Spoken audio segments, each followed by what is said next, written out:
Hey guys, welcome back to the After Hours channel. I'm the eight-tailed beast, and today we're going to talk about disrupting markets and profiteering and where you fit in the mix. So we're going to start this off with the public figures because they're always a good sample of what happens in the population. Ladies first, Nancy Pelosi. So Nancy Pelosi is the Speaker of the House. And if you don't know anything about the government, I'll give you a very quick rundown. The government is a greedy piglet that suckles on a taxpayer's teat until they have sore, chapped nipples. There's three branches of government: Congress, the President, and federal courts. The Congress make the laws. The President is the military, and he enforces the laws. Now the federal courts, they interpret the laws, and they also choose who is at fault. All right, Billy, why'd you do it? Why'd you do it, Billy?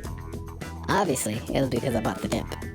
And I do it again, with both hands. Now back to Nancy Pelosi. Nancy Pelosi is the Speaker of the House. That means she is the speaker for all the lawmakers in the Congress. When she speaks out of the country, that means she speaks for all of America because she's speaking for all our policies and laws. We're sending stuff over to the Senate.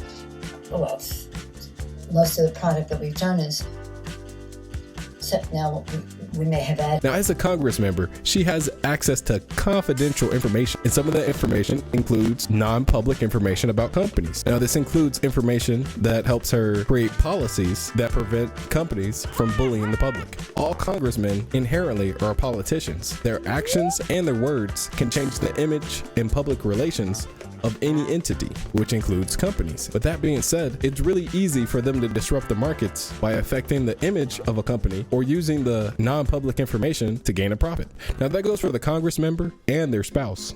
Now Nancy Pelosi, she has a strong history of trading. Back in 2009, she became the 25th wealthiest Congress member, and most of the profits came through her trading. But more recently, there's more news about her husband, Paul Pelosi, trading all the large caps and being a phenomenal trader. So in normal trading situations, you see people that trade low odds setups. They hesitate. They let their winners become losers. They let their losses run. They have no patience. They sell early. We don't see the normal trading problems with Paul Pelosi. So a lot of people are suspecting that he's getting extra information from his wife. Gasp. Can you just see the pillow talk that makes you millions? I think I can.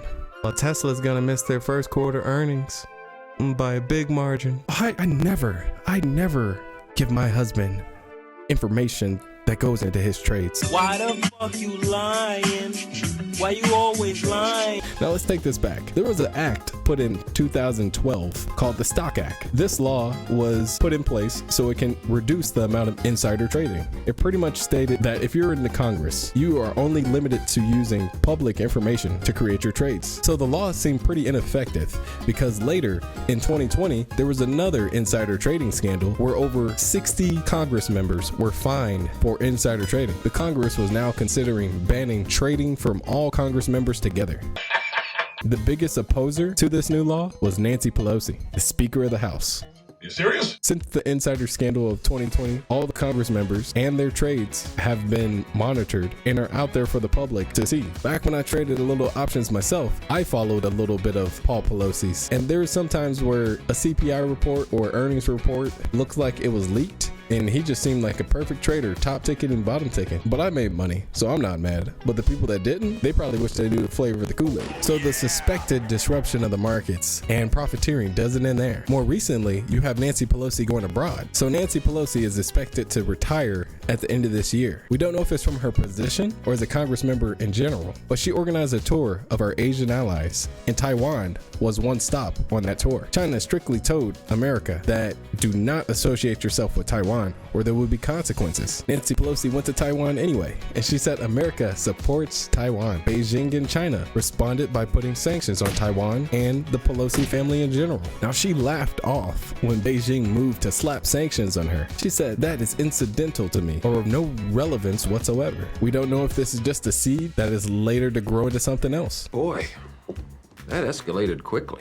But when it comes to whether Nancy had the permission to go to Taiwan in the first place, now the president told reporters that the military does not think going to Taiwan is a good idea. But now you have Nancy Pelosi saying, I don't remember them telling me not to go to Taiwan. Now back to the branches of government. They're all separate but united. They have the same common interests of building up society and creating a domestic utopia while maintaining positive relationships with other countries. The only thing that came from her trip was increased tensions between US US and China. And you know what the market thinks about that. More money equals more money going into the markets. You buy the dip if you want to win, because they buy the cannons and then they sell on the trumpets. All right, guys, that's all I got. If you like the content, hit that like and subscribe button, and I'll see you in the next video.